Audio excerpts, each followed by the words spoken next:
Assalamualaikum warahmatullahi wabarakatuh. Halo para pendengar setia Cherry Mist, selamat datang kembali di malam yang gelap ini.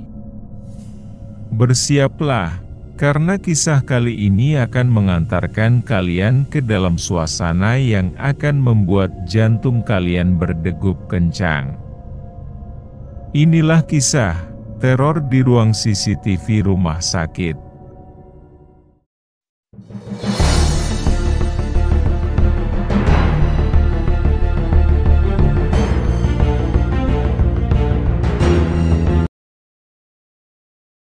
Seperti biasanya, Pak Arman duduk di ruang CCTV.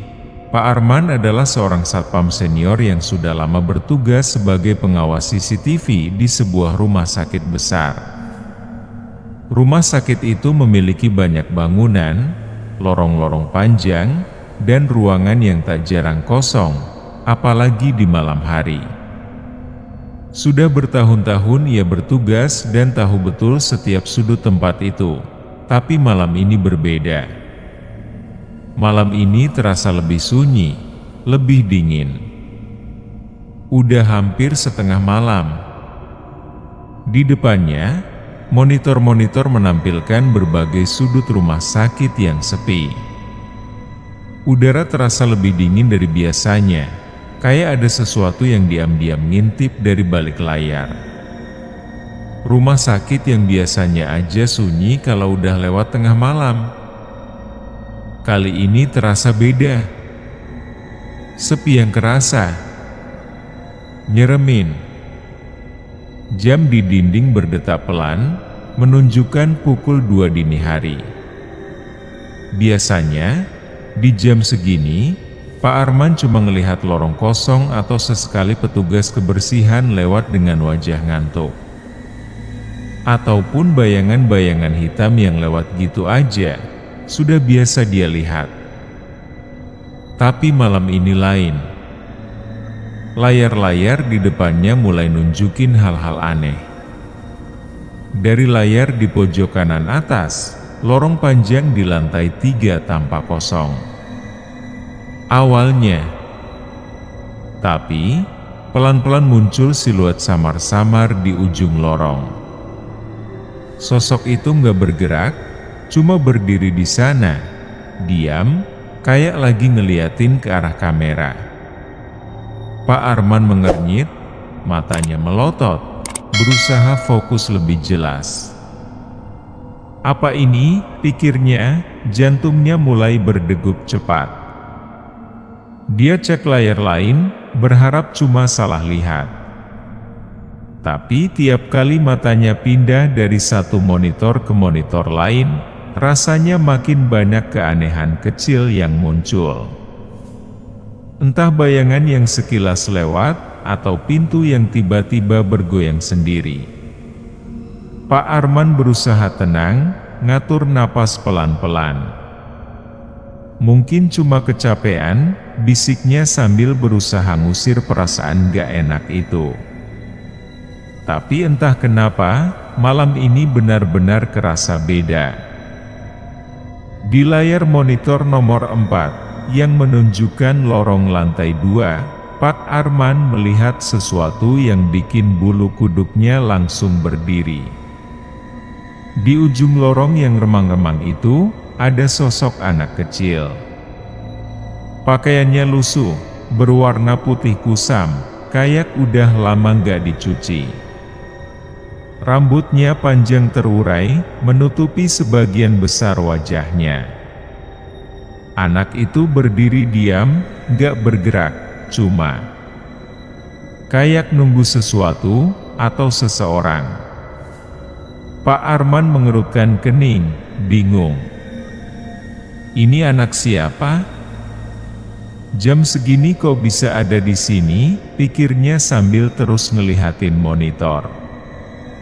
Sekilas, dia pengen bilang ke petugas patroli, tapi perasaannya bercampur antara penasaran dan cemas. Dia pindah layar ke kamera lain, coba lihat sudut-sudut lorong lain buat memastikan. Tapi anehnya, dari layar monitor yang lain, anak itu tidak ada, menghilang entah kemana. Namun, tiap kali balik lagi ke monitor nomor 4, anak itu tetap ada di sana. Berdiri, diam, kayak ngelempar tatapan kosong ke arah kamera. Rasa penasaran makin kuat. Akhirnya Pak Arman mutusin buat ngecek rekaman beberapa menit sebelumnya. Jari-jarinya agak gemetar waktu dia mundurin rekaman. Tapi hasilnya bikin bulu kuduknya makin meremang. Anak itu muncul begitu aja. Gak ada tanda-tanda dia jalan dari manapun. Sekilas, anak itu kayak muncul langsung dari kegelapan, kayak sosok yang gak punya asal-usul. Napas Pak Arman terasa makin berat. Dia kembali ke layar utama, berharap sosok itu udah gak ada. Tapi ternyata, bener, anak itu udah menghilang. Kosong. Lorong lantai 2 kembali sunyi seperti semula. Pandangan Pak Arman gak lepas dari layar itu, masih ngerasa merinding. Ya Tuhan, apa barusan gue ngelihat yang enggak? Bisiknya pelan, mencoba menenangkan diri, meskipun dalam hati, dia tahu. Ada sesuatu di rumah sakit ini yang lebih dari sekadar pasien dan lorong sepi. Belum sempat tenang dari kejadian di lorong tadi, mata Pak Arman menangkap gerakan di monitor lain yang menyorot ruang operasi. Ruangan itu seharusnya kosong, gak ada jadwal operasi sama sekali malam ini. Tapi di pojok layar, ada sesuatu yang berdiri, bayangan samar di dekat meja operasi. Jantung Pak Arman langsung berdegup kencang. Gak mungkin ada siapa-siapa di sana. Dia mencondongkan tubuh, berusaha melihat lebih jelas. Lalu, dengan tangan gemetar, Pak Arman memperbesar gambar di layar. Bayangan itu bergerak. Perlahan, sosok itu melangkah mendekati kamera, makin jelas dari detik ke detik. Bentuknya tinggi dan hitam, kayak manusia, tapi aneh. Gak punya bentuk wajah yang jelas. Pak Arman terus memperbesar kamera, matanya gak berkedip, mencoba memastikan dia gak salah lihat. Tapi ketika bayangan itu makin dekat, sesuatu yang mengerikan muncul, sebuah wajah. Wajah yang seolah kosong, gak punya mata. Yang ada hanya 2 lubang hitam pekat, kayak ngeliatin langsung ke arah Pak Arman lewat kamera. Keringat dingin mulai membasahi dahi Pak Arman. Punggungnya merinding, seolah ada angin dingin yang lewat. Dengan cepat, dia alihin layar, berusaha gak lihat lagi ke monitor itu. Tapi rasa dingin yang aneh mulai menyusup ke dalam ruangan, kayak menyelimuti dia, bikin badannya kaku dan gak nyaman. Pak Arman sadar, dia mungkin baru aja ngelihat sesuatu yang gak seharusnya ada di sana. Sekitar pukul 3 pagi, ketika Pak Arman mulai kepikiran buat istirahat sejenak, sesuatu di monitor bikin dadanya langsung berdebar kencang. Di layar yang menyorot ruang perawatan, terlihat ada seorang pasien yang duduk di atas salah satu ranjang. Wajahnya pucat pasi, dengan mata cekung dan pandangan yang kosong. Dia duduk diam, tapi yang bikin ngeri adalah arah tatapannya, lurus ke arah kamera, seolah tahu dia sedang diawasi. Pak Arman langsung ngecek data, dia yakin ruangan itu kosong, gak ada jadwal perawatan di sana malam ini. Coba dia ganti ke monitor lain, berharap itu cuma bayangan atau kesalahan teknis. Tapi tiap kali balik ke layar ruang perawatan, sosok itu masih ada. Bahkan, kadang posisi pasien itu terasa lebih dekat ke kamera, seolah-olah dia benar-benar tahu Pak Arman lagi ngelihatin. Semakin cemas, Pak Arman manggil rekannya yang lagi patroli lewat walkie-talkie. "Coba cek ruang perawatan lantai 3, Bang. Kayak ada yang gak beres," bisiknya sambil berusaha tenang. Gak lama kemudian, suara rekannya muncul dari walkie-talkie. "Udah di ruangan, Pak Arman. Tapi kosong. Gak ada siapa-siapa di sini." Pak Arman tersentak. Dia melirik lagi ke monitor, dan di layar itu, sosok pasien masih duduk di ranjang. Tatapan kosongnya makin intens, seperti ngeliatin langsung ke arah Pak Arman. Padahal jelas, ruangan itu katanya kosong. Napasnya mulai berat, tangannya berkeringat. Dia tahu, apapun yang ada di layar itu bukanlah sesuatu yang bisa dijelasin. Belum selesai bergidik dengan apa yang barusan terjadi di ruang perawatan, perhatian Pak Arman tiba-tiba tertuju ke monitor lain.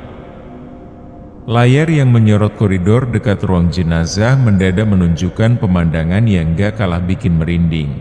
Pintu ruang jenazah yang berat itu pelan-pelan terbuka, lalu tertutup sendiri.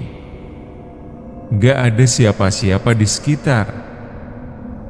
Gak ada angin juga. Tapi pintu itu terus bergerak. Kayak ada yang mendorongnya dari balik bayangan. Pak Arman mengusap wajahnya yang basah karena keringat dingin, pikirannya mulai kalut. Jangan-jangan CCTV-nya error, nih, batinnya berusaha menghibur diri. Tapi ketika dia mundurin rekaman, kejadian itu terus berulang. Pintu itu selalu terbuka, seolah ada yang masuk. Lalu tertutup lagi, kayak ada yang keluar. Gerakannya halus, persis kayak ada seseorang yang gak kelihatan bolak-balik di koridor itu, keluar masuk dengan tenang dan pelan. Napas Pak Arman makin berat. Dia coba fokus, tapi penglihatannya terasa makin kabur oleh rasa takut. Dalam hati, dia berharap semua ini cuma ilusi. Tapi tiap kali dia tatap layar, pintu itu tetap bergeming, seakan ngirim pesan yang gak bisa dia pahami. Pak Arman makin gak tahan dengan apa yang dia lihat, akhirnya menghubungi rekannya yang lagi patroli. Dengan suara bergetar, dia bilang, "Bang, tolong cek ruang jenazah lagi, ya. Kayaknya ada yang aneh." Gak lama, suara rekannya terdengar dari walkie-talkie. "Tenang tapi yakin, Pak Arman, ruangan itu kosong. Gak ada siapa-siapa di sana, pintu juga tertutup rapi." Pak Arman terdiam. Padahal di layar, pintu itu masih jelas-jelas bergerak sendiri. Terbuka dan tertutup berulang kali. Detak jantungnya makin cepat, kayak mau loncat keluar. Tenggorokannya kering, dan dia berusaha keras nggak panik. Bang, sekalian aja bawain kopi sama air dingin ke ruangan, ya," pintanya, berusaha bersikap tenang tapi suaranya tetap bergetar. Dia coba fokus dan nunggu sambil berharap kopinya segera datang, tapi pandangan matanya terus melirik ke monitor yang nyorot ruang jenazah. Pintu itu masih aja bergoyang, bergerak pelan-pelan seolah-olah ada yang gak kasat mata di sana, terus mondar-mandir di balik bayangan. Suasana makin mencekam, dan di tengah keheningan itu, tiba-tiba Pak Arman mendengar bisikan pelan di belakangnya. Suaranya serak, seperti suara yang udah lama gak bersuara, dan cuma berkata pelan, "Bantu aku." Pak Arman langsung tersentak, spontan menoleh ke belakang. Ruangannya kosong, sepi seperti biasa. Gak ada siapa-siapa selain dirinya di sana. Tapi ada rasa dingin menusuk yang bikin bulu kuduknya berdiri. Dia berusaha menenangkan diri, berdiri, memastikan ruangan CCTV aman, sambil terus menatap sekeliling. Namun, suara itu terdengar lagi, kali ini lebih jelas. Lebih dekat, seperti ada yang berdiri persis di belakangnya. "Bantu aku!" Bisikan itu seolah-olah mengeluh, penuh rasa lelah, tapi juga meminta. Monitor yang tadi penuh keanehan kini kembali menampilkan lorong-lorong kosong, ruangan operasi tanpa bayangan, dan ruang perawatan yang betul-betul kosong. Gak ada sosok anak kecil, gak ada wajah marah di layar, gak ada pintu yang bergerak sendiri. Pak Arman melongo, bingung campur ngeri. Semua kejadian yang baru saja bikin dia lari tunggang langgang mendadak seperti nggak pernah ada. Rekannya cuma geleng-geleng kepala, menepuk bahu Pak Arman pelan. "Mungkin lu kecapean, men," katanya sambil nyodorin kopi. Tapi di dalam hati, Pak Arman tahu ini bukan sekadar lelah. Pak Arman berusaha menenangkan diri dan mengumpulkan nyali, sebelum akhirnya memutuskan untuk memutar kembali rekaman-rekaman CCTV yang baru saja mereka lihat. Dengan tangan yang masih sedikit bergetar, ia menekan tombol pada monitor, dan dalam sekejap, layar pun menampilkan deretan rekaman dari beberapa menit yang lalu. Di layar monitor, bayangan-bayangan itu mulai muncul satu persatu. Di sudut lorong, sosok anak kecil terlihat berdiri, walaupun kali ini tidak sejelas sebelumnya. Pak Arman menatap penuh perhatian, sementara rekannya mendekat, ketertarikan dan ketakutan bersatu di wajahnya. Setiap kali kamera berpindah, pergerakan aneh mulai terlihat jelas. Di ruang operasi, bayangan hitam bergetar seolah sedang menggerakkan sesuatu yang tak terlihat, mengusik suasana sunyi malam. Sementara di ruang perawatan, sosok pucat dengan mata cekung masih duduk di sana. Mengawasi dengan tatapan kosong yang membuat jantung Pak Arman berdegup kencang. Saat rekannya, yang baru masuk ke ruang perawatan itu sambil menggunakan walkie-talkie, mulai berbicara, sosok itu tetap tak terganggu, seakan tak memperhatikan kehadiran orang lain.